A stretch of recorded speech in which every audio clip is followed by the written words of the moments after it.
এই যে শুনছেন? একজন মেয়ের কণ্ঠে। দাঁড়িয়ে পড়লাম আমি পিছনে ঘুরে তাকালাম। ও মা, এ কি? এটা কোনো পরিণয় তো? কি সুন্দর গোলাপি ঠোঁট, টানা টানা চোখ, যেন চোখ দুটো একদম মায়ায় ভরা। তখনই মেয়েটি এমন আমার তাকিয়ে থাকা দেখে বলল, এই যে আগে কখনো মেয়ে দেখেননি নাকি? মেয়েটার কথায় আমি বাস্তব জগতে ফিরলাম। না, মানে আপনার মতো সুন্দরী পরি থুকু মেয়ে আগে দেখিনি তাই। তাই? হুম। আর আপনি আমাকে কেন ডেকেছেন বললেন না তো? এখানে নতুন এসেছি তো তাই। আর আমি তো এখানকার রাস্তাঘাট চিনি না, তাই আপনাকে ডাক দিলাম। ও, তা কোথায় যেতে যাচ্ছিলেন? আসলে এই এলাকার কলেজে ভর্তি হতে যাচ্ছি, কিন্তু আমি তো কলেজে যাওয়ার রাস্তা চিনতে পারছি না। যদি আপনি কলেজটা দেখিয়ে দিতেন। হুম, আমিও কলেজে যাচ্ছি। আচ্ছা, আপনি কোন কলেজে যাবেন? এই কলেজে যাব। আরে, আমিও এই কলেজেই পড়ি। তাহলে চলুন যাওয়া যাক। হুম, আপনি একটু দাঁড়ান, আমি মাকে ডেকে নিয়ে আসি। মেয়েটাকে দেখলাম একটা প্রাইভেট কারের কাছে যেতে। তারপর মেয়েটা প্রাইভেট কারে উঠলো। কিছুক্ষণ পরে প্রাইভেট কারটা আমার সামনে এসে দাঁড়ালো। প্রাইভেট কার থেকে মেয়েটা নেমে আমার কাছে এসে বলল, চলুন যাওয়া যাক। আমি আর কথা না বাড়িয়ে গাড়িতে চড়ে বসলাম। গাড়ির ভিতরে দেখি একজন মহিলা বসে আছে, মনে হয় মেয়েটার মা। আমি আন্টিকে জিজ্ঞেস করলাম, কেমন আছেন আন্টি? ভালো, তুমি কেমন আছো বাবা? জি আন্টি, ভালোই আছি। আচ্ছা আন্টি, আপনারা কেন এখানে এসেছেন নিজেদের বাসা ছেড়ে? কি করব বাবা, মায়ার বাবার চাকরির কারণে এখানে আসতে হয়েছে। ও, আমিও আর কথা বাড়ালাম না। আর মেয়েটার নাম মায়া, তার সাথে নামটা একদম মিলেই গেছে। কি মায়াবী মুখ আর চেহারা, যে কেউ দেখলেই তার মায়ায় পড়ে যাবে। আমি তো কখন থেকে শুধু বক বক করেই যাচ্ছি। আমার পরিচয়টাও দিতে ভুলে গেছি। আমি সৌরভ। পরিবারে মা বাবা, আমি আর আমার ছোট বোন আছে। এটুকুই থাক পরিচয়টা। আমার পরিচয় দিতে দিতেই আমরা আমাদের কলেজের সামনে এসে পড়লাম। গাড়ি থেকে নেমে আন্টির কাছ থেকে বিদায় নিয়ে বন্ধুদের কাছে গেলাম। গিয়ে দেখি সবাই মিলে হাসছে। তাই আমি জিজ্ঞেস করলাম, কিরে, সবাই হাসতাছো কেন? আরে সৌরভ, তুই কবে আসলি? সৌরভ, তুই জানিস রনি নাকি অনামিকাকে ভালোবেসে ফেলেছে? তাই শুনে সবাই হাসছিলাম। বেচারাকে নিয়ে আর হাসিস না। বেচারা খুব কষ্টে একটা গার্লফ্রেন্ড পাইছে। মামা, তুই বুঝোস আমার মনের কষ্ট। রনি, আজকে তোর টিট দিতে হবে সবাইকে। এই, তোরা খাওয়া ছাড়া কিছু বুঝিস না, শুধু পকেট খালি করার ধান্দা। আজকে কোনো অজুহাত চলবে না। তোর আজকে পকেট হালকা করতেই হবে। কি বলিস তোরা? আজকে ট্রিট দিতেই হবে। কি করার আছে, বন্ধু বলে কথা, ট্রিট তো দিতেই হচ্ছে। তাহলে কলেজ ছুটির পর পার্টি হচ্ছে, এখন ক্লাসে চল। চল। এতক্ষণ যাদের সাথে কথা বললাম এরাই আমার যাকে বলে জানের ফ্রেন্ড। আর যাকে নিয়ে হাসছিল সে হলো রনি। খুব লাজুক স্বভাবের ছেলে, মেয়ে দেখলেই পালিয়ে যায়, যাকে বলে হাফ লেডিস। যাই হোক, ক্লাসে এসে পিছনের সিটটায় বসতে যাব, তখন দেখি মায়া সেখানে বসে আছে। মায়া মানে সকালের ওই মায়াবী পরীটা। মায়াও আমাকে দেখে মনে হয় অবাক হয়েছে, আমার দিকে হা করে তাকিয়ে আছে। আমি তার সামনে গিয়ে বললাম, হা করে আছেন কেন? মুখে মাছি ঢুকে যাবে। আমার কথায় মায়া বর্তমানে ফিরল আর বলল, আপনিও একই ইয়ারে পড়েন? আন্টি চলে গেছে? হুম, নতুন বাসায় উঠেছে তো, জিনিসপত্র গোছাতে তাড়াতাড়ি চলে গেছে। ও, তাহলে আপনি কেন গেলেন না? আন্টি একা কি পারবে জিনিসপত্র গোছাতে? কাজের মেয়ের সাথে আছে। আচ্ছা, আপনার নামটা কি জানতে পারি? আমার নাম আমার নাম মায়াকে বলার আগেই কোথা থেকে যেন নীলা চলে এলো আর বলল, কিরে, আজকে আমাকে রেখে চলে আসলি? আসলে মায়াদের সাথে গাড়ি করে চলে এলাম তো তাই। নীলা মায়া আমাদের এলাকায় নতুন এসেছে আর আমাদের সাথেই পড়ে একই ইয়ারে। তখন মায়া নীলাকে বলল, হাই নীলা, কেমন আছেন? ভালো, আপনি? ভালো। আপনার নামটা কিন্তু বললেন না এখনো। সৌরভ। আমরা কি বন্ধু হতে পারি? নিশ্চয়ই, আমরা একই ক্লাসেই তো পড়ি। তাহলে আমরা আজ থেকে ফ্রেন্ড? বন্ধুদের মাঝে কিন্তু আপনি করে বলা চলবে না। ওকে। এভাবে বন্ধু হয়ে যায় মায়ার সাথে। আপনারা ভাবছেন হয়তো এই নীলা আবার কে। আসলে নীলা হলো আমার মামাতো বোন।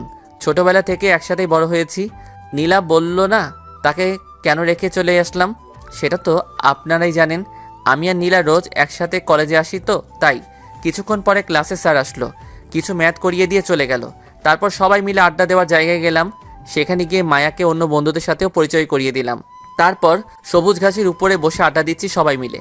তখন আশিক বলল, কি রে রনি, তোর তো আজকে ট্রিট দেওয়ার কথা ছিল।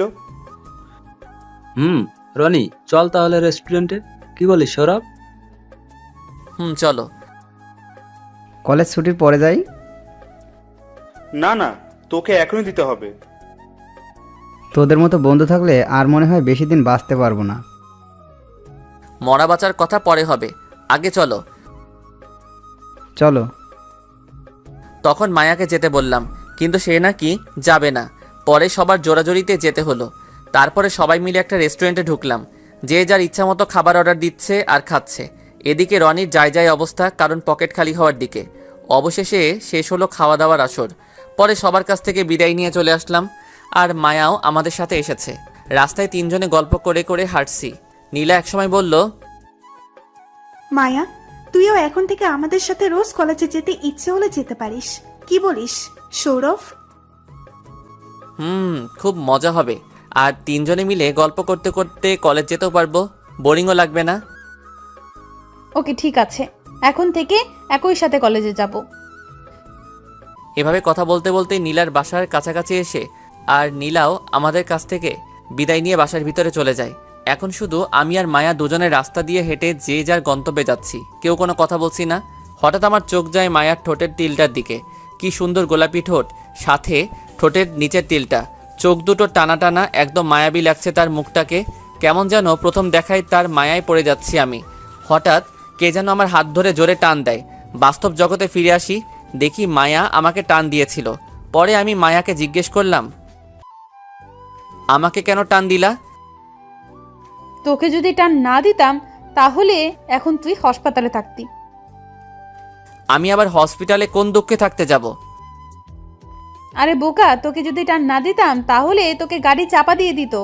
এবার বুঝছস? তোর রাস্তা দিয়ে হাঁটার সময় মন থাকে কোথায়? মনটা তো তোর ওই ঠোঁটের তিলটার দিকে চলে যায়। কিছু বললি? না, চলো। হাঁটতে হাঁটতে মায়া একটা বাড়ির সামনে দাঁড়িয়ে পড়লো। আমি তাকে জিজ্ঞেস করলাম, কিরে এখানে দাঁড়িয়ে পড়ছিস কেন? এখানে তো আমরা উঠেছি। ও, ভেতরে চলো, চা খেয়ে যাবে। আজকে থাক, অন্য একদিন আসবো, এখন যাই। আচ্ছা বাই, আগামীকাল দেখা হচ্ছে। বাই বলে আমিও বাড়িতে চলে আসলাম। বাড়ির সামনে এসে কলিং বেল বাজালাম, দেখি কেউ দরজা খুলছে না। বারে বারে বাজাতেই লাগলাম। অনেকক্ষণ পর মা এসে দরজা খুলে দিল আর বলল, তোকে কতবার বলেছি এভাবে বেল বাজাবি না, মাথাটা পুরাই খারাপ হয়ে গেছে। এই বলে মা কিচেনে চলে গেল। আমি আমার রুমে এসে ড্রেস চেঞ্জ করে ওয়াশরুমে গিয়ে শাওয়ার নিলাম। তারপর রুমে এসে ড্রেস পরে কিচেনে গেলাম। গিয়ে মাকে জিজ্ঞেস করলাম, মা আজকে কি রান্না করছো? বিরিয়ানি রান্না করছি, এদিকে আয়, আর এই প্লেটগুলো একটু ধুইয়ে দে দেখি। আমিও আর কথা বাড়ালাম না। আমার ভালোই লাগে কিচেনে এসে মায়ের কাছে সাহায্য করতে।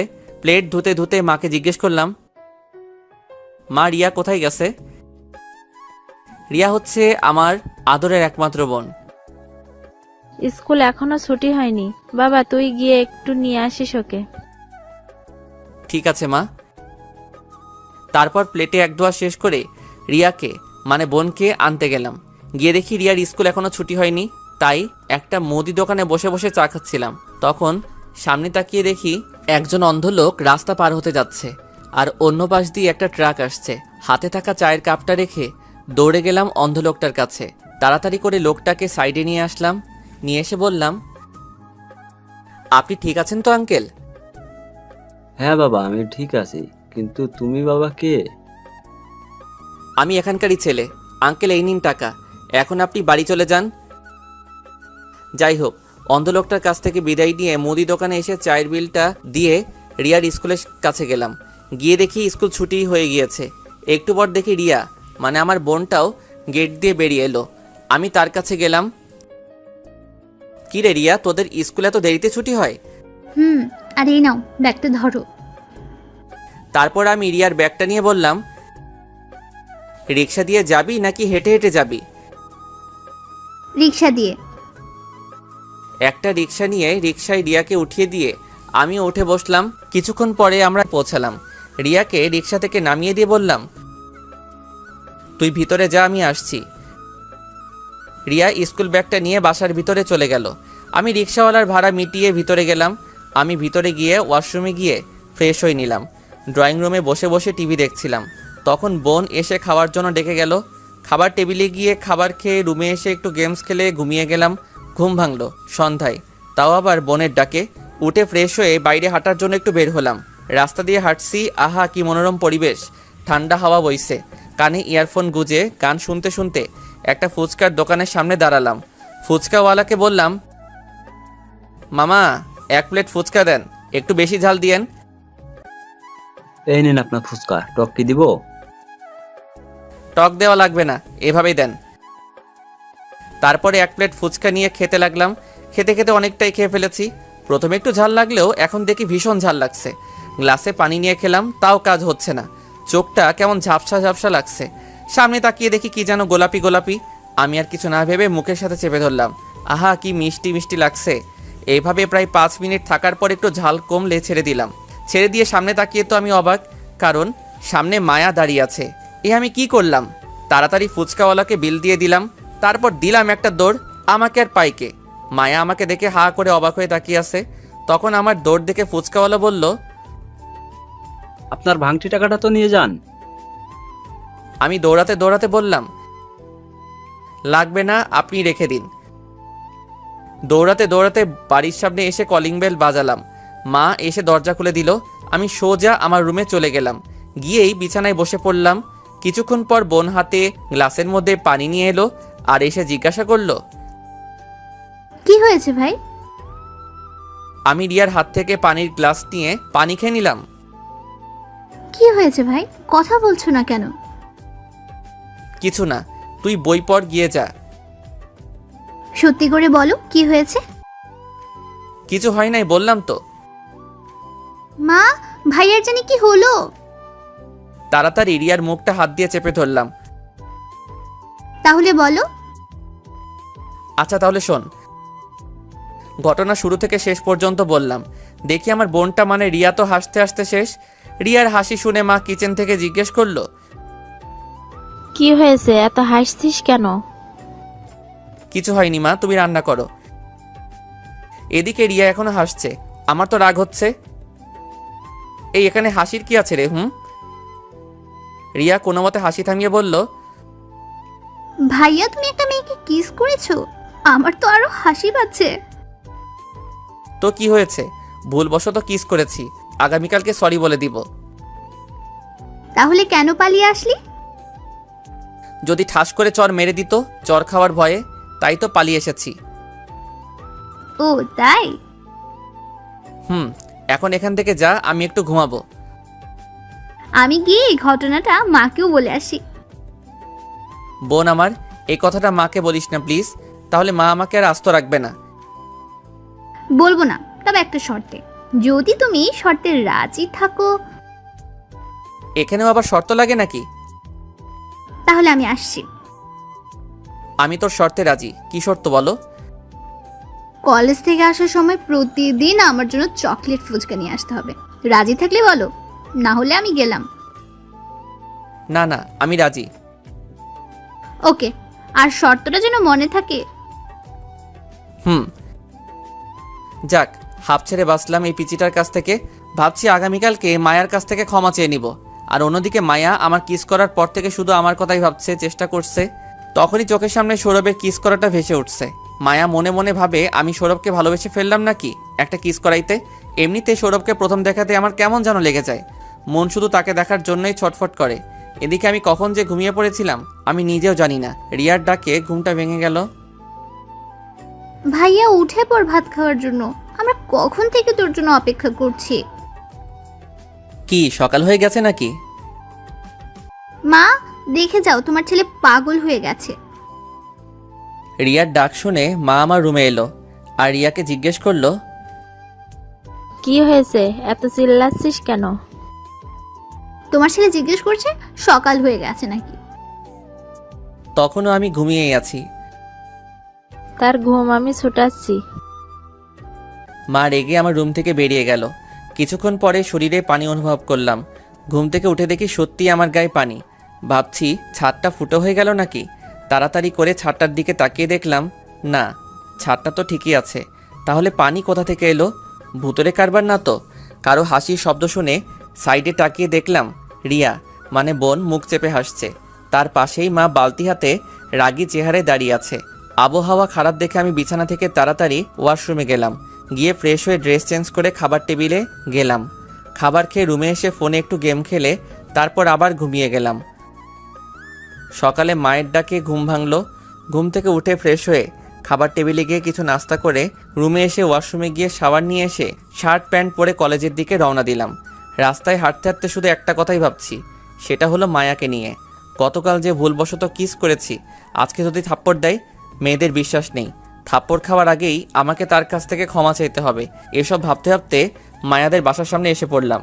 দেখি মায়া দাঁড়িয়ে আছে, মনে হয় কলেজ যাওয়ার জন্য দাঁড়িয়ে আছে। আমি কাছে গেলাম। আমাকে দেখে মায়া বলল, কেমন আছো সৌরভ? আমি তো মায়ার কথা শুনে অবাক, কারণ যাকে গতকাল কিস করলাম আজকে তার আমাকে থাপ্পড় মারা বা গালিগালাজ করার কথা, সেই নাকি উল্টো আমাকে জিজ্ঞেস করছে কেমন আছো। এই তো ভালোই, তুই? ভালো। ও, কারোর জন্য অপেক্ষা করছিলে নাকি? আমি তো তোর জন্যই অপেক্ষা করছিলাম, কলেজ যাব। ও, দেখি মেয়েটা স্বাভাবিকভাবেই কথা বলছে। গতকালের ঘটনা মনে হয় মনে নাই। কোথায় হারিয়ে গেলি? না, কোথাও না। তাহলে চলো, লেট হয়ে যাচ্ছে। চলো। রাস্তা দিয়ে দুজনে হাঁটছি। আমি ভাবছি গতকালকে ঘটনার জন্য সরি বলে দেই, যেই ভাবা সেই কাজ। মায়া গতকালের জন্য সরি। It's okay. আসলে আমি এরকম ঝাল খাইনি তো, তাই সহ্য করতে পারি না বলেই এরকম হলো। আমার তো খুব ভালো লেগেছে কিসটা। কিছু বলছিস? কিছু না, চলো তাড়াতাড়ি পা চালা। কিছুক্ষণ হাঁটার পর আমরা নীলাদের বাসার সামনে এসে পড়লাম। দেখি নীলা আমাদের জন্য অপেক্ষা করছে। আমাদের দেখা মাত্রই নীলা বলল, কেমন আছিস তোরা? ভালোই, এখন তাড়াতাড়ি চল, দেরি হয়ে যাচ্ছে। চল। যখন যাবার জন্য পা বাড়াবো তখন মায়া বলল, কি 3 জন মিলে রিক্সা করা যায়? একটা রিক্সাতে 3 জনের জায়গায় হবে না? তাহলে কি হবে? তোরা বরং একটা রিক্সাতে করে চলে যা, আমি অন্য রিক্সাতে করে আসছি। না না, এসব হবে না, একটা রিক্সাতেই যেতে হবে। তাহলে কিভাবে বসবো? কেন? সৌরভের কোলে আমি বসবো আর তুই সৌরভের পাশে বসবি, বেশ হয়ে গেল। এটা কি করে হয়? না না, এটা সম্ভব না। লোকে দেখলে কি বলবে? লোকে কি বলছে না বলছে দেখার বিষয় নয়। তাহলে এক কাজ কর, তোরা একটা রিক্সাতে করে যা, আমি অন্য রিক্সাতে যাই। ওকে। নীলা একটা রিক্সা ডেকে রিক্সা করে চলে গেল। এদিকে আমি জীবনেও কোনো মেয়ের সাথে রিক্সাতে উঠিনি, তাই কেমন যেন লাগছে। মায়া রিক্সা ডেকে নিয়ে এসে বলল, উঠে পড়ো।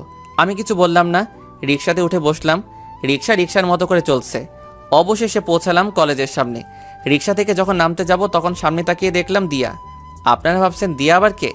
আসলে দিয়া নাকি আমাকে ভালোবাসে। অনেকবার বুঝিয়েছি আমি তাকে ভালোবাসি না, তাও এই মেয়ে আমার পিছু ছাড়ছে না। রাগী লুক নিয়ে আমার দিকে তাকিয়ে আছে। আমি রিক্সা থেকে নেমে রিক্সার ভাড়া মিটিয়ে কলেজের ভিতরে যাওয়ার জন্য পা বাড়াবো, তখন দিয়া আমার সামনে এসে দাঁড়ালো। তুমি সামনে দাঁড়িয়ে আছো কেন? I love you Sourav. তোমাকে কতবার বলবো আমি তোমাকে ভালোবাসি না? কেন? নাকি ওই মেয়েটার জন্য? দিয়া, বোঝার চেষ্টা করো, আমি তোমাকে ভালোবাসতে পারবো না। আর তাছাড়াও এখন এসব তোমার আবেগ, আর যখন তোর আবেগ কেটে যাবে ঠিক তখনই তুমি বুঝতে পারবে আর এখন ভালো মতো পড়াশোনা করো, ওকে? কি নেই আমার মধ্যে যে আমাকে ভালোবাসতে পারবে না? এটা শুধু তোমার আবেগ, বুঝছো? আর কিছু বলার নেই। এটা আমার আবেগ না, সত্যি আমি তোমাকে ভালোবাসি। তখনই মায়া যা বলল তার জন্য মোটেও প্রস্তুত ছিলাম না। সৌরভ আমার বয়ফ্রেন্ড, এখন বুঝলে তো কেন সৌরভ তোমাকে ভালোবাসতে পারবে না? আমি মায়ার কথা শুনে অবাকের পর অবাক হচ্ছি। দুদিনের পরিচয় নাকি আমি তার বয়ফ্রেন্ড হয়ে গেলাম। এদিকে মায়ার কথা শুনে দিয়া কাঁদতে কাঁদতে চলে গেল। দিয়া চলে যাবার পর মায়ার দিকে হা করে তাকালাম। আমার এরকম তাকানো দেখে মায়া বলল, এইভাবে তাকানোর কি আছে, মুখে মশা ঢুকে যাবে। তুই দিয়াকে এসব কথা কেন বললি? এই কথা না বললে তো তোর পিছে লেগেই থাকতো। ওহ, হুম, আমি থাকতে তো আর কোনো মেয়ে এখন তোমার কাছে আসতে পারবে না, কারণ এখন শুধু তুমি আমার। চল, দেরি হয়ে যাচ্ছে ক্লাসের জন্য।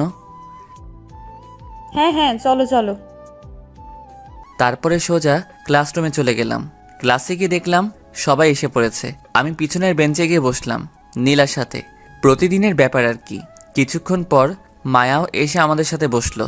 তখন নীলা জিজ্ঞাসা করলো, তোদের আসতে এত দেরি হলো কেন? আসলে রিক্সা থেকে একটা ভেজাল বাজলো, তাই দেরি হয়ে গেছে। কি ফেচাল? ওই যে দিয়া আছে না, ওই মেয়েটার জন্য। ও, এই তোরা চুপ কর, স্যার আসছে। তারপরে সবাই চুপ করে থাকলাম। স্যার আসলো আর ক্লাস করিয়ে চলে গেল। ক্লাস শেষ করে বন্ধুদের আড্ডাখানায় গেলাম। দেখি সবাই বসে আছে আর এক একজন তো মনের সুখে বেনসন টানছে। আমি গিয়ে তাদের জিজ্ঞাসা করলাম, কেমন আছিস রে তোরা? ভালোই, তুই? ভালো। রনিকে দেখতে পাচ্ছি না, কোথায় গেছে?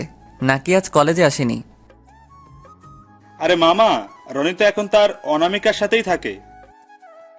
তাছাড়া এখন তার সময় কোথায়, সারাক্ষণ তো অনামিকার সাথেই থাকে। শালা তো জিএফ পাইয়া বন্ধুদের ভুলে গেছে। হুম। তোর অবস্থা কি আসিফ? নীলারে বলছো তোর মনের কথাটা? আসিফ নাকি নীলাকে ভালোবাসে, কিন্তু এখন এই কথা নীলাকে বলেনি। না, এখনই বলছি না, সময় হলেই বলবো। তাহলে কখন বলবি? নাকি তার 2-3টা বেবি হলে বলবি? এই কথা বলে সবাই হেসে উঠলাম। আমাদের হাসি থামিয়ে দিয়ে আসিফ বলল, থাম তোরা, কালকের মধ্যেই আমি নীলাকে আমার ভালোবাসার কথা বলবো। এই আসিফ মনে হয় খেপে গেছে। এই বলে আবার হাসছি। বিজয় কোনো রকমে হাসি থামিয়ে বলল, তাহলে আজকে পার্টি হয়ে যাক। চল, তোদের জন্য আজকে রাতে পার্টি দিব, কিন্তু আমার একটা শর্ত আছে। কি শর্ত বল? শর্ত হলো আমার মনের কথা নীলাকে বলে দিতে হবে। আমরা রাজি আছি। কি বলিস তোরা? হ্যাঁ। তাহলে সব ফ্রেন্ডকেই বলে দেই আজকে রাতে পার্টি হবে, সাথে নীলাকেও জানিয়ে দেই। কি বলিস আসিফ? তোদের ইচ্ছা। তারপরে আমি নীলাকে ফোন দিলাম। অন্যদিকে নীলা আর মায়া বসে গল্প করছিল। তখন মায়া নীলাকে জিজ্ঞেস করলো, নীলা, সৌরভকে তোর কেমন লাগে? ভালোই লাগে। কেন? এমনি। আচ্ছা, সৌরভ তোর কি হয়? সম্পর্কে মামা তো ভাই হয়। ও, সৌরভের কি কোনো গার্লফ্রেন্ড আছে? আচ্ছা, এসব কথা আমাকে কেন জিজ্ঞেস করছিস? দরকার আছে তাই। বল, আছে কি নেই? নাই। আর তুই এসব জেনে কি করবি? কেন, তোর ভাইয়ের সাথে প্রেম করব? নীলা তো অবাক মায়ার এরকম কথা শুনে। আই, তুই এসব কি বলছিস? তোর মাথা ঠিক আছে নাকি পাগল টাগল হয়ে গেছিস? হ্যাঁ, তোর ভাইয়ের জন্য পাগল হয়ে গেছি। পাগল হইতাম না অবশ্য, তোর ভাইয়ের কারণেই তোর জন্য পাগল হয়ে গেছি। কি করেছে সৌরভ? আমাকে সে... মায়ার কথাগুলো বলার আগেই আমার ফোন রিসিভ করে নীলা বলল, কোথায় তুই? আশিকদের সাথে আছি। আর শোন, যে কারণে ফোন দিয়েছি, আজকে রাতে আসিফ নাকি পার্টি দিবে কোথায়? আমাদের ক্লাবে। তোরা চলে আসিস। ঠিক আছে। বাই। আজকে তোরা চলে যাস, আমার জন্য অপেক্ষা করতে হবে না। হুম। ফোন রেখে দিয়ে নীলা মায়ার দিকে তাকালো। মায়া নীলাকে তার দিকে এভাবে তাকিয়ে থাকতে দেখে জিজ্ঞেস করলো, কি ব্যাপার, তাকিয়ে আছিস কেন? আর কে ফোন করেছিল? সৌরভ ফোন করেছিল আর বলল আজকে রাতে নাকি পার্টি হবে আমাদের ক্লাব ঘরে, তাই আমাদেরকে ইনভাইট করলো যেতে। তো কি হয়েছে, তুই রেডি থাকিস, আমি তোদের বাসায় চলে আসব, তারপর দুজনে চলে যাব। ওকে, এখন চল বাসায় যাই। সৌরভ যাবে না? তার জন্য অপেক্ষা করতে মানা করেছে। আর তুই তার কথা ভাবছিস কেন? সে ঠিক চলে যাবে। চল। অন্যদিকে আমি সব বন্ধুদের ইনভাইট করে তারপর আসিফকে বললাম, তাহলে রাতে দেখা হচ্ছে, এখন চলি। এ আশিক চল। চল। বিজয় একটা দে দেখি, টানতে টানতে যাই। আমাকেও একটা দে। তারপর মনের সুখে টানতে টানতে বাড়ি চলে আসলাম। বাড়িতে এসে কলিং বেল বাজালাম। মা এসে দরজা খুলে দিল। আমি ভিতরে গিয়ে দেখি আন্টি বসে আছে। আমি আন্টিকে দেখে জিজ্ঞাসা করলাম, কেমন আছেন আন্টি? এই তো ভালোই, তুমি এখানে কেন? তখনই মা বলল, এ আমার ছেলে সৌরভ। এ তোমার ছেলে এত বড় হয়ে গেছে? হ্যাঁ।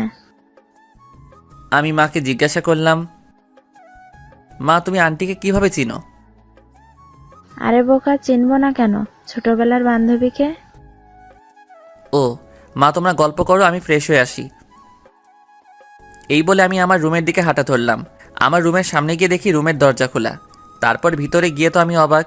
ভিতরে গিয়ে দেখি মায়া আমার বিছানায় শুয়ে শুয়ে গল্পের বই পড়ছে। আমি আচমকা ঘরে ঢুকাতে মায়া ঘাবড়ে গিয়ে দরজার দিকে দেখে আর আমাকে দেখতে পায়। পরে একটা স্বস্তির নিঃশ্বাস ফেলে আমাকে জিজ্ঞাসা করে, তুই এখানে কি করছিস? আমার বাসায় আমি থাকবো না তো কে থাকবে? আর তুমি আমার বিছানায় শুয়ে আছো কেন? তার মানে মায়ের বান্ধবীর ছেলে তুই? আর তুই আমার রুমে কি করছিস? কিছু না, ওই একটু তোর গল্পের বইগুলো শুয়ে শুয়ে পড়ছিলাম। ও তা কখন আসলি তোরা আমাদের বাসায়? এই তো একটু আগে। তোর রুমটা তো খুব সুন্দর করে গুছিয়ে রেখেছিস দেখছি। এসব দিয়া আর মায়ের কাজ।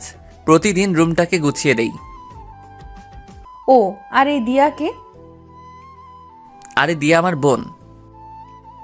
তা দিয়াকে দেখছি না তো। মনে হয় বাইরে গেছে। ও, তুই থাক, আমি একটু গোসল করে আসি। এই বলে আমি বাথরুমে গেলাম।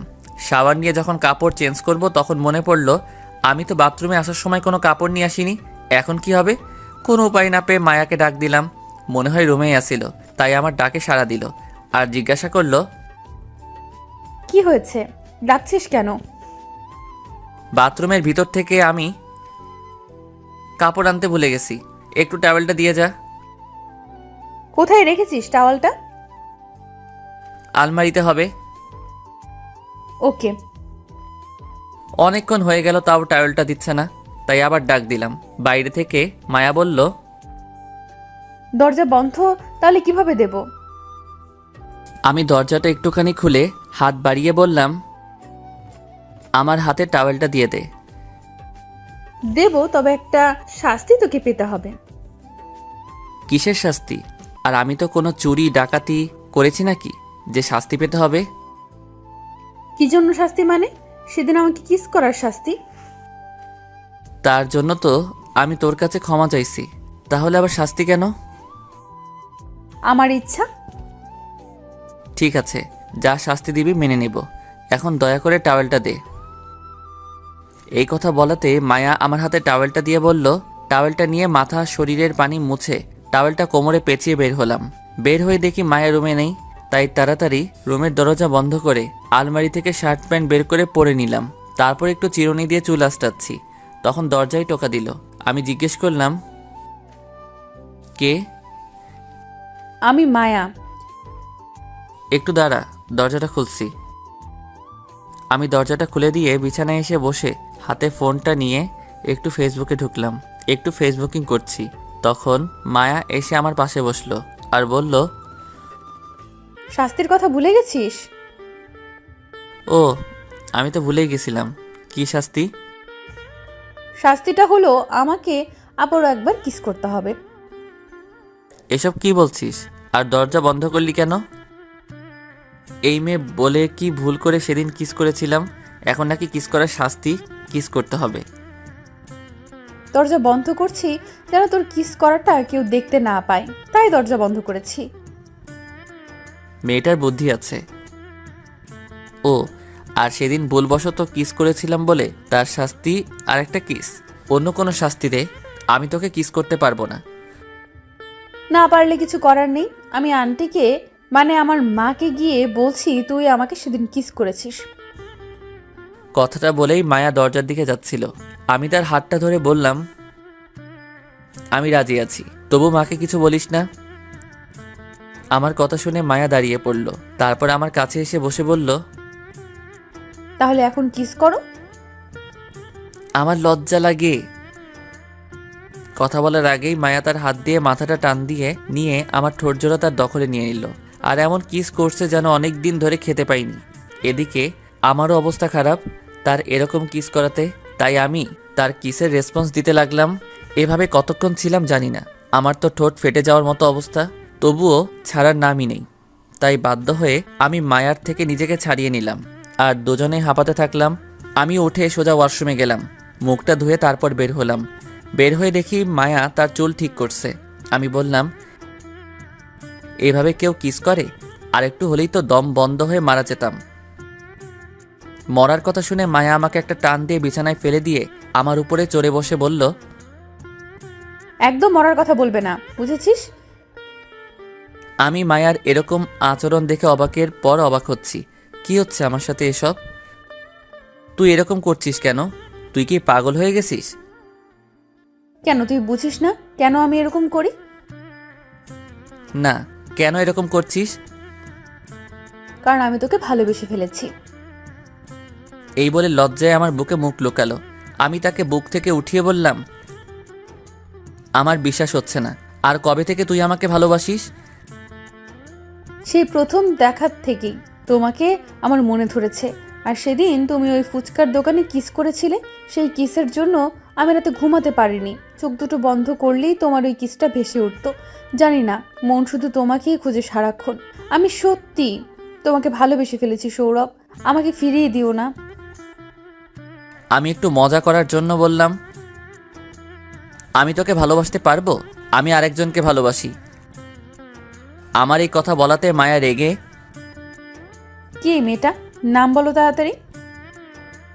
রেগে যাচ্ছ কেন? আমি তো মজা করে বলেছিলাম। হুম, এখন তো ছাড়ো।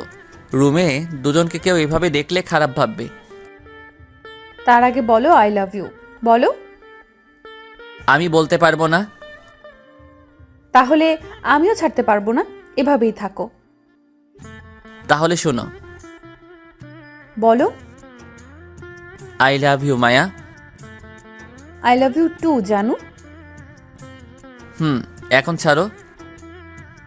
এখন আমাকে একটা কিস করো। কি? জানু। তারপর মায়ার কপালে একটা ভালোবাসার পরশ এঁকে দিলাম।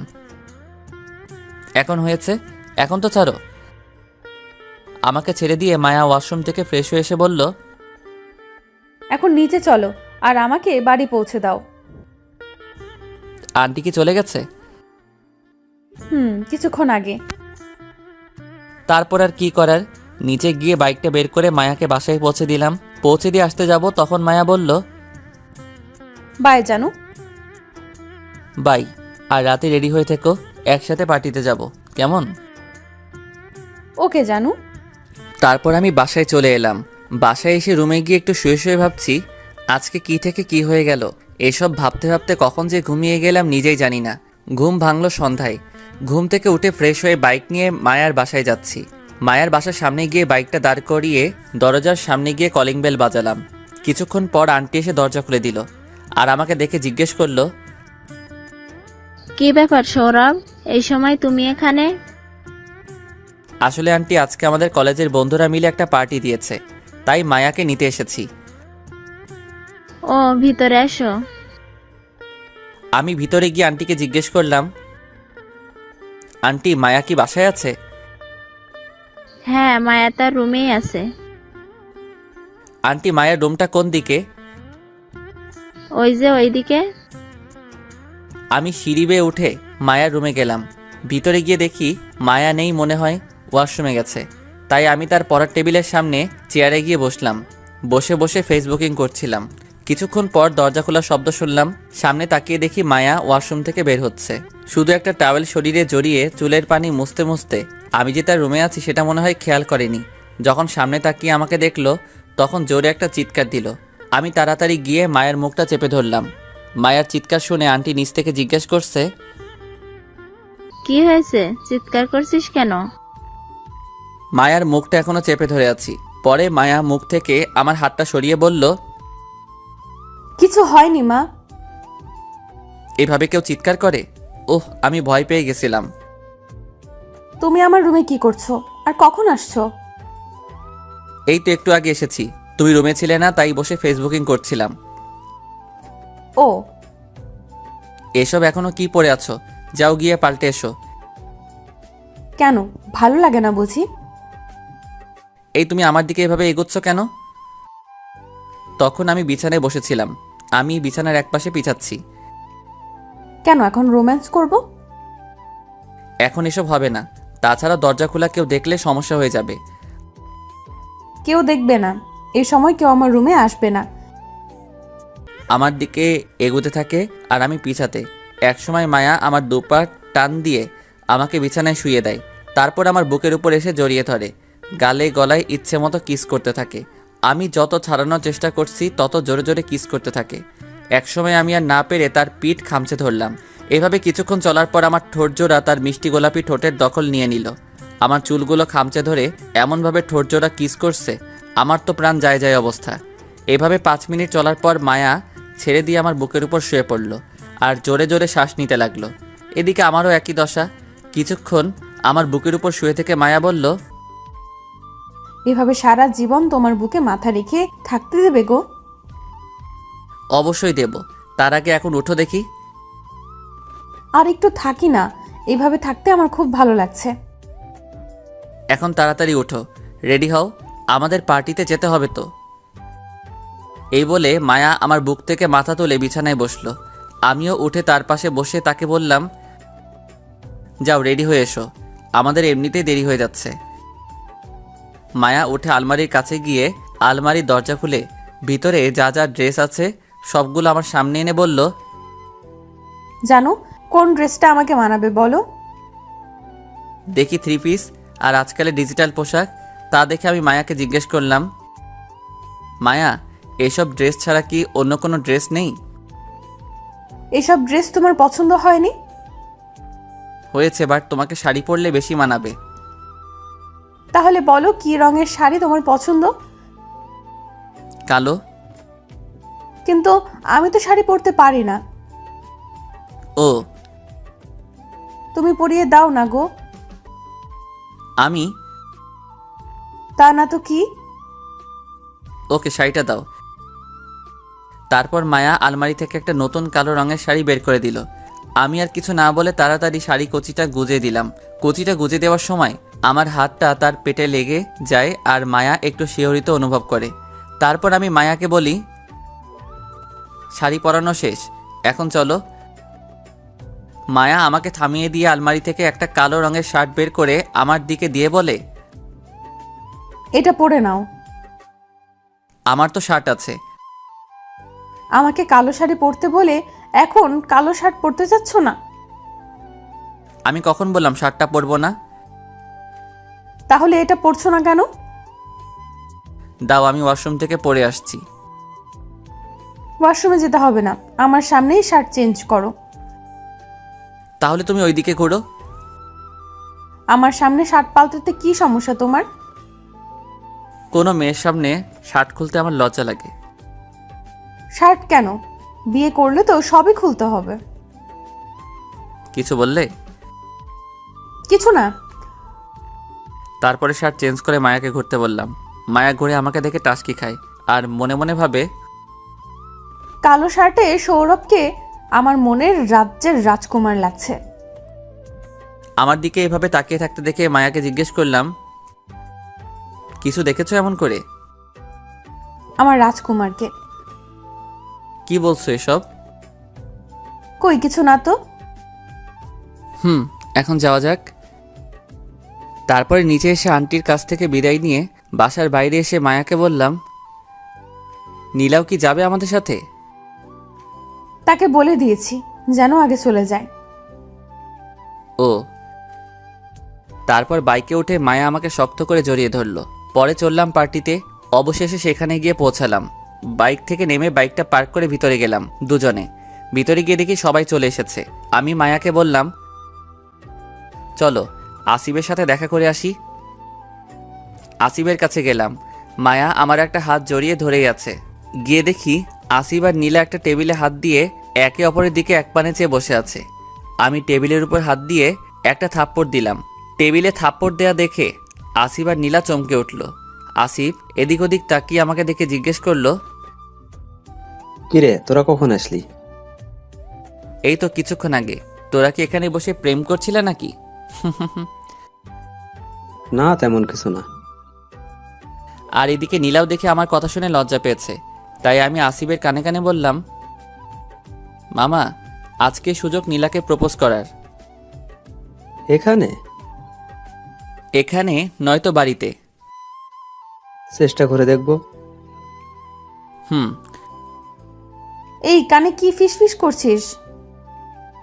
মায়ার কথা শুনে নীলা সামনের দিকে তাকিয়ে মায়াকে দেখে অবাক হয়ে জিজ্ঞেস করলো, কি মায়া, তুই না বলছিলে আসবি না? আমি তো আসবো না বলিনি, বলেছি তোর সাথে আসতে পারবো না। আমার সাথে আসলে কি হতো? বয়ফ্রেন্ডের সাথে এসেছি, তাই তোর আসতে পারলাম না। সরি রে। এই মেয়ের মুখে কোনো কথাই আটকায় না দেখছি। এখন যদি বন্ধুরা জানে আমি মায়ার বয়ফ্রেন্ড, তাহলে আমার পকেটের অবস্থা খারাপ হয়ে যাবে। ঠিক আছে, কিন্তু তোর বয়ফ্রেন্ড কোথায়? এই তো আমার আমি মায়াকে একটা চিমটি দিয়ে বললাম, তার বয়ফ্রেন্ড বাইরেই আছে। ও চলো ওই দিকটাই যাই মায়া। চলো। কেন চিমটি দিয়েছো? এর সুদ কিন্তু তোমাকে দিতে হবে। বলে একটা ভেংচি কেটে নীলার সাথে অন্য পাশে চলে গেল। আমি আর আসিফ একটা টেবিলে গিয়ে বসলাম। তখন আশিক এসে বলল, তোরা এখানে? আমি তো তোদের সারা ঘর খুঁজে বেড়াচ্ছি। কেন কি হয়েছে? কিছু হয় নাই, তোদের কোথাও দেখছিলাম না তাই খুঁজছিলাম। ও। সবাই চলে এসেছে, এখন পার্টি শুরু করা যাক। চলো। তারপর পার্টি রুমে গেলাম। গিয়ে বললাম, বন্ধুরা সবাই শোনো, আজকের পার্টি দিয়েছে আমাদের আসিফ। আমরা তাকে ধন্যবাদ দিয়ে একটা জোরে হাতের তালি দেই। তারপর সবাই মিলে আসিফকে ধন্যবাদ দিয়ে জিজ্ঞাসা করলাম, আসিফ তুই কি কারণে আজকে আমাদের জন্য পার্টি দিয়েছিস? আমি এই পার্টি রেখেছি কারণ আমি একজনকে খুব ভালোবাসি। এই পার্টিতে তাকে প্রপোজ করব বলে এই পার্টি রেখেছি। কে আপনার ভালোবাসার মানুষ? আছে, আমি এখন তাকে ডাকবো। তারপর আসিফ নীলাকে সবার সামনে ডেকে প্রপোজ করলো। নীলাও আসিফের প্রপোজ অ্যাকসেপ্ট করে নিল। সবাই এসে আসিফ আর নীলাকে শুভকামনা জানালো। পরে আমি সবার উদ্দেশ্য করে বললাম, এখন সবাই এনজয় করতে পারেন। Let's the music. যে যার মতো করে ড্রিঙ্ক করে গানে তালে তালে নাচছে। আমি একা বসে বসে ড্রিঙ্ক করছিলাম। হঠাৎ চোখ যায় ভিড়ের মধ্যে মায়া অন্য একটা ছেলের সাথে কাপল ড্যান্স করছে। আমার কেমন যেন লাগতে শুরু করলো। মায়াকে অন্য ছেলের সাথে দেখে আমি আরও বেশি বেশি করে ড্রিঙ্ক করতে লাগলাম। তখন একটা মেয়ে এসে আমাকে বলল,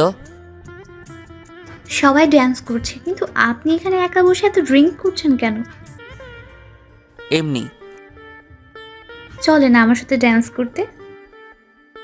আমিও কেন জানি মেয়েটার কথা ফেলতে পারলাম না। মেয়েটা আমার হাত ধরে নিয়ে গেল, আমার সাথে ড্যান্স করতে শুরু করলো। কিছুক্ষণ এইভাবে ড্যান্স করার পর কে যেন পিছন থেকে আমার শার্ট ধরে টানতে টানতে বাইরে নিয়ে এলো। আমি ঘুরে দেখে অবাক, কেউ না, এটা মায়া। রাগী চোখে আমার দিকে তাকিয়ে আছে। তাই আমি বললাম, আমাকে এখানে নিয়ে এলে কেন? অন্য মেয়ের সাথে খুব ড্যান্স করতে ভালো লাগে। তুমিও তো অন্য ছেলের সাথে ড্যান্স করেছো, আমি কি তোমাকে কিছু বলেছি? তাই বলে তুমি অন্য মেয়ের সাথে গায়ে পড়ে ড্যান্স করবে? আমি অন্য কারোর সাথে ড্যান্স করলে দোষ, আর তুমি করলে দোষ না। আমি তো জাস্ট ফ্রেন্ড বলে তার ডান্স করেছি। ফ্রেন্ড না অন্য কিছু? Just friend. আর তুমি কি খেয়েছো? উল্টাপাল্টা বলেছো। আমি যেই খাই না বিষ খাই, তাতে কার কি যায় আসে? আমার যায় আসে। আর তুমি আমাকে বিশ্বাস করছো না কেন? আমি তো শুধু তোমাকেই ভালোবাসি, আর কাউকে না। কিভাবে বিশ্বাস করব? যে করেই হোক। তাহলে আমার নাম তোমার হাতে লিখতে পারবে? পারবো। আমার নামও কিন্তু তোমার হাতে লিখতে হবে, যেন মুছে না যায়। ঠিক আছে, এখন বাড়িতে চলো। তারপর আমি মায়াকে ধরে বাইকের কাছে নিয়ে গেলাম। মায়াকে সামনে আমার দিকে মুখ করে বসিয়ে বাইক স্টার্ট দিয়ে বললাম, মায়া আমাকে শক্ত করে জড়িয়ে ধরো। আসলে মায়াও একটু বেশি ড্রিঙ্ক করে ফেলেছিলে, যার কারণে মাতাল ছিল একটু। মায়া আমাকে শক্ত করে জড়িয়ে ধরলো। আমি কোনো মতে বাইক চালিয়ে মায়ার বাসায় পৌঁছালাম। বাইক থেকে নেমে মায়াকেও নামিয়ে বললাম, মায়া, তোমার বাসায় পৌঁছে গিয়েছি। এই বলে আমি তার হাত ধরে হাঁটিয়ে নিয়ে যাব, তখন মায়া বলল, আমি হাঁটতে পারবো না। কেন?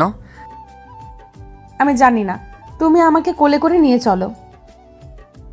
আমিও আর কিছু বললাম না, আর বললেও কোনো লাভ হবে না। তাই বাধ্য ছেলের মতো মায়াকে কোলে তুলে নিয়ে দরজার সামনে গিয়ে কলিং বেল বাজালাম। দেখি মায়া তার হাত দিয়ে গলা জড়িয়ে ধরে আমার মুখের দিকে তাকিয়ে আছে। আমি কিছু বুঝলাম না। কিছুক্ষণ পর আন্টি এসে দরজা খুলে বলল, কি হয়েছে মায়ার? কিছু হয়নি, একটু ড্রিঙ্ক করেছিল, তাই একটু তার মাথা ধরেছে। ও, তাকে রুমে নিয়ে গিয়ে শুয়ে দাও। Okay aunty. কিছু করার নেই, এই আটা বস্তার মতো মেয়েকে কোলে করে নিয়ে সিঁড়ি দিয়ে উঠতে হবে।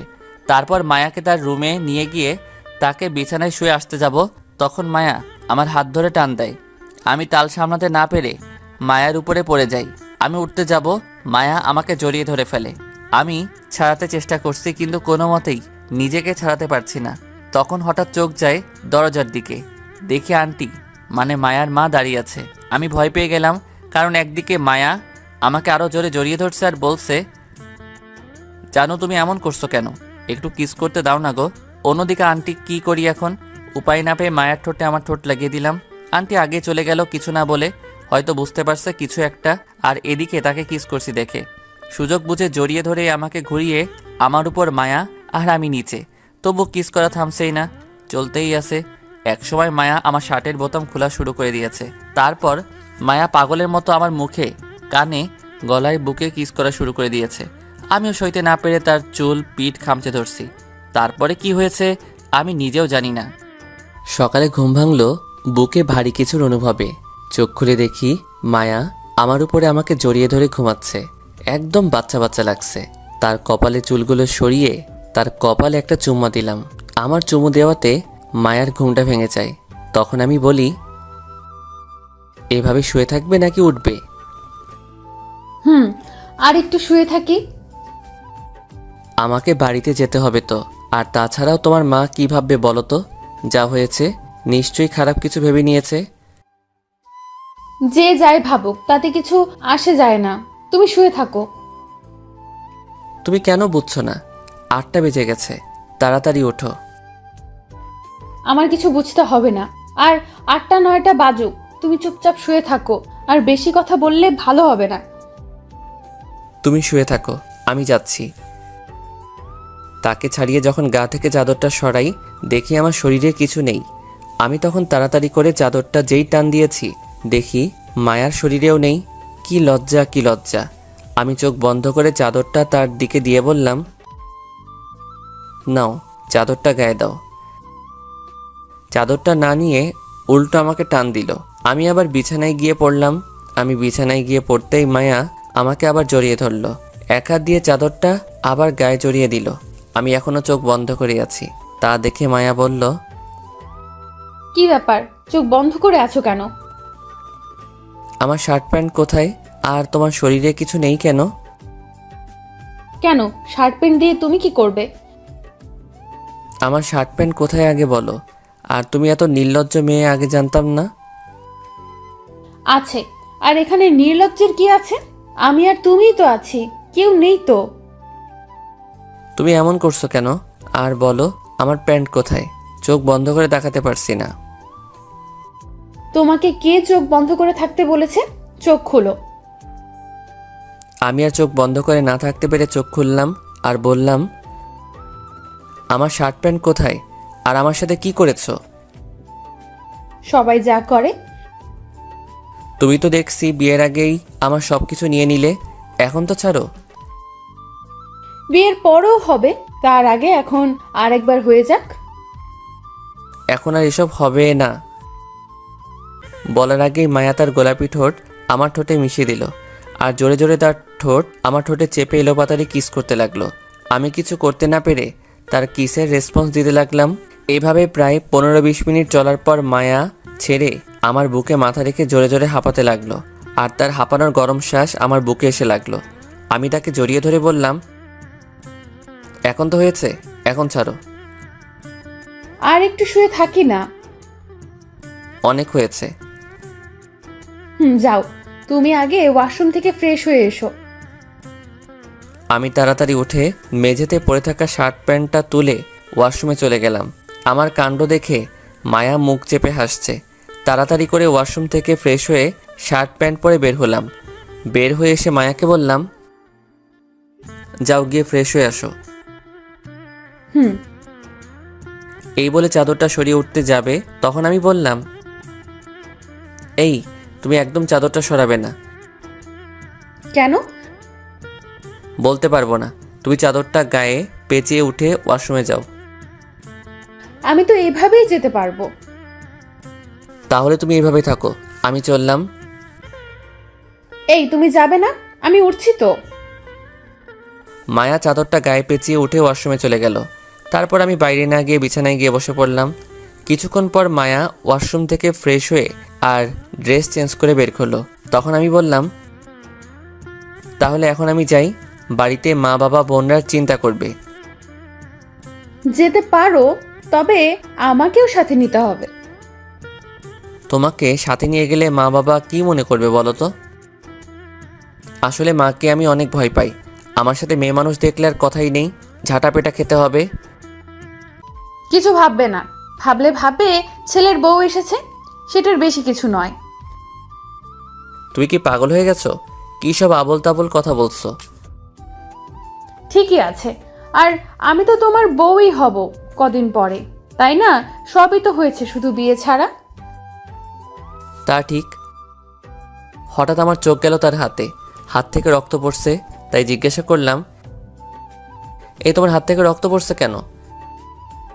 কেন, গতকাল তুমি বলেছিলে না তোমার নাম আমার হাতে লিখতে, তাই তো। তাই বলে তুমি সত্যি সত্যি হাত কেটে লিখবে? কান্না করবে না একদম। আর তোমার হাতেও আমি আমার নাম লিখেছি, তুমি দেখো। আমি আমার ডান হাত তুলে দেখি হাত ব্যান্ডেজ করা। তার মানে আমার হাতেও তার নাম লিখেছে, অথচ আমার হাত ব্যান্ডেজ করছে আর তার হাত ব্যান্ডেজ ছাড়া। তখনই আমার রাগ উঠে গেল, তাই একটা ঠাস করে মায়ার গালে চর বসালাম। মায়া আমার চর খেয়ে গালে হাত দিয়ে জিজ্ঞেস করলো, মারলে কেন? তুমি কি পেয়েছো? হ্যাঁ, আমার হাত কাটলে ব্যান্ডেজ করে দিবে আর নিজের হাত কাটলে ব্যান্ডেজ করবে না? লাগবে না আমার হাতের ব্যান্ডেজ। এই বলে আমি আমার হাতের ব্যান্ডেজ খুলে ফেললাম। এখন আমার হাত থেকেও রক্ত পড়ছে। সেটা দেখে মায়া আমাকে জড়িয়ে ধরে বলল, আর এমন হবে না, প্লিজ হাতটা ব্যান্ডেজ করে নাও, আমি আর সহ্য করতে পারছি না। তাহলে কেন এমন পাগলামি করলে? তোমাকে বড্ড ভালোবাসি তাই।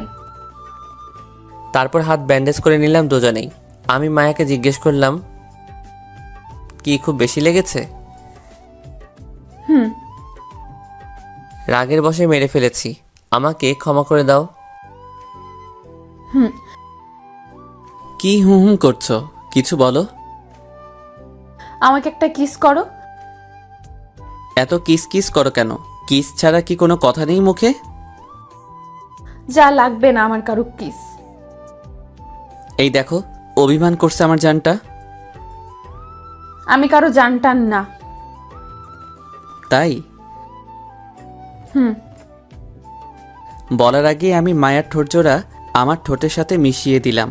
এদিকে মায়া নিজেকে ছাড়ানোর জন্য আমাকে বুকে কিল ঘুষি দিতে লাগলো। এক সময় শান্ত হয়ে গেল। আমি তাকে ছেড়ে দিয়ে বললাম, এখন হয়েছে তো? হুম। চলো আজকে তোমাকে নিয়ে সারাদিন ঘুরবো। দরজা খুলে বাইরে এসে যা দেখলাম, আমার তো প্রাণ যায় যায় অবস্থা। কারণ মায়াদের বাড়িতে আমার মা বাবা বোন আর দেখি আন্টির সাথে হেসে হেসে কথা বলছে। তা দেখে আমি মায়াকে জিজ্ঞেস করলাম, মায়া, আমার মা বাবা তোমাদের বাসায় কেন? গতকাল আমরা তো একসাথেই ছিলাম, আম্মু সব বুঝতে পারছে, তাই মনে হয় খবর দিয়ে নিয়ে আসছে। চলো তাহলে তাদের কাছে গিয়ে জিজ্ঞাসা করি। চলো। তারপর আমি আর মায়া নিচে নামলাম। নিচে নেমেই মায়া মা বাবার পা ছুঁয়ে সালাম করলো। আর আমার মা তো বলেই ফেললো, আমার বৌমাকে পছন্দ হয়েছে? আমি শুধু হ্যাঁ করে তাদের দিকে তাকিয়ে আছি। কি হচ্ছে এসব? আমাকে এভাবে তাকিয়ে থাকতে দেখে মা বলল, কিরে, এভাবে হাঁ করে কি দেখছিস? আজকেই তোদের বিয়ে? আমার বিয়ে? আর তোমরা এখানে কি করছো? মায়ের মা ফোন করে ডেকেছে আর বলল আপনাদের ছেলেকে আমার মেয়ের জামাই করতে চাই। তাই আমরাও মেয়ে দেখতে চলে আসলাম। আর মেয়ে তো পছন্দ হয়ে গেল। আরো কিছু বলবো তোর কথা? না, আর বলতে না। তবে আমি এত তাড়াতাড়ি বিয়ে করতে চাই না, কিছুদিন পর করি। তোমাকে বিয়ে করতেই হবে। আমি মায়ার দিকে তাকিয়ে চোখ টিপ মেরে বললাম, আমি একজনকে ভালোবাসি তাই। মায়াকে রাগানোর জন্য বললাম আর কি। তুমি কাউকে ভালোবাসতে পারো না আমাকে ছাড়া। এটা বলেই মায়া আমার শার্টের কলার ধরে তার রুমে নিয়ে আসতে লাগলো। এদিকে মায়ার এসব কাণ্ড দেখে আমার শাশুড়ি আম্মা আর মা বাবারা হাসছে। মায়া আমাকে রুমে নিয়ে এসে দরজা বন্ধ করে দিল। আমি তো ভয় শেষ। মজা করার জন্য বলেও এখন দেখি কোন বিপদে পড়লাম। মায়াকে বললাম, দরজা বন্ধ করছো কেন? তোমাকে ধর্ষণ করব বলে। এসব কি বলছো? আর আমি তো জীবনেও শুনি নাই যে মেয়েরা ছেলেদেরকে ধর্ষণ করে। কেউ করে নাই, তাই আমি তোমাকে করব, যদি বিয়ে করতে না চাও। মজা করার জন্য বলেছিলাম বলে আজ ধর্ষিত হতে হবে? আমি তো বিয়ে করবই। তো কাকে ভালোবাসো? কাউকেই না। পিছাতে পিছাতে দেওয়ালে এসে পিঠ ঠেকলো আমার। মায়া আমার কাছে এসে বলল, তাহলে সবার সামনে কেন বলছো? মজা করে বলেছিলাম। আর আমি তো তোমাকেই ভালোবাসি। সত্যি তো? 3 সত্যি। তাহলে এখন আমাকে জড়িয়ে ধরে একটা কিস করো। এখন এসব হবে না। বলার আগেই তার ঠোঁট আমার ঠোঁটে ডুবিয়ে দিল। কিছুক্ষণ পর ছেড়ে দিয়ে বলল, আজ বিয়ে হবে। আমার মন চাচ্ছে এখনই তোমাকে বিয়ে করে ফেলি আর রোম্যান্স করি। বিয়ে সন্ধ্যায়। চলো এখন কলেজে গিয়ে নীলাদের ইনভাইট করে আসি। চলো, তবে কোনো মেয়ের দিকে তাকাবা না, বুঝছো? তারপর বাইরে এসে মাকে বললাম, ঠিক আছে, ব্যবস্থা করতে আমি রাজি। তখন আম্মু বলল, এই নে, বৌমাকে নিয়ে শপিং করে আয়। মার কাছ থেকে টাকাটা নিয়ে কলেজে গেলাম বাইকে করে, সাথে মায়াও আছে। কলেজে পৌঁছে বন্ধুদের আড্ডাখানায় গেলাম। গিয়ে দেখি সবাই বসে আছে। আমাকে আর মায়াকে একসাথে দেখে নীলা জিজ্ঞাসা করলো, কিরে, শেষমেশ আমার ভাইটাকে পটিয়ে ফেললি? তো কি করব? বন্ধুরা, আজ আমার আর মায়ার বিয়ে। সবাই আসবে কিন্তু সন্ধ্যায়। কি, তুই বিয়ে করে ফেলতেছিস? ও, তাহলে আমাদেরকে কোনো রেস্টুরেন্টে গিয়ে ট্রিট দিতে হবে। কি বলিস তোরা? চলো। তারপর তাদেরকে ট্রিট দিয়ে মায়াকে সাথে নিয়ে চলে আসলাম শপিং মলে। মায়ার জন্য কিছু শপিং করে মায়াকে তার বাসায় নামিয়ে দিয়ে বাসায় চলে আসলাম।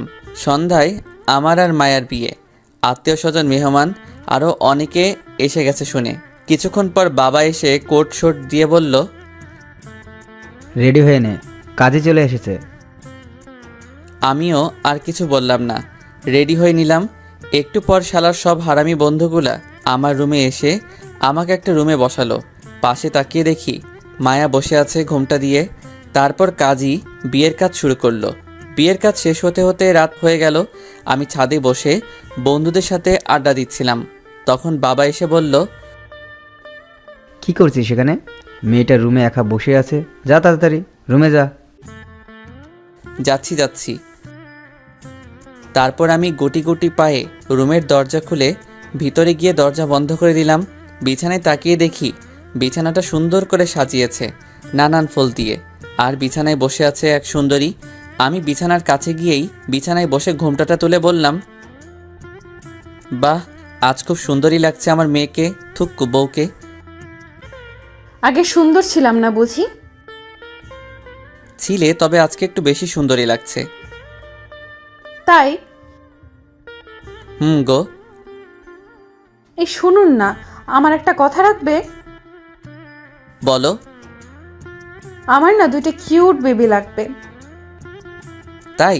তাহলে বেবি আনার কাজটা শুরু করি। যা, এভাবে বলছো, আমার লজ্জা লাগে না বুঝি? কিসের লজ্জা? এখানে তো তুমি আর আমি ছাড়া কেউ নেই। ওই যে তোমার পাঠক ভাইয়েরা। ও, তাদের জন্য লজ্জা পাচ্ছ? এই পাঠক ভাইরা এখন চলে যান, আমার বউ লজ্জা পাচ্ছে। আপনারাও বিয়ে করে নিয়েন কেমন? এই পাঠকটা চলে গেছে, এখন শুরু করি। আগে লাইটটা অফ করো। তারপর লাইটটা অফ করে এক ভালোবাসায় ডুবে গেলাম আমরা। প্রিয় পাঠক ভাইরা দোয়া করবেন আমরা যেন সুখে শান্তিতে জীবনযাপন করতে পারি।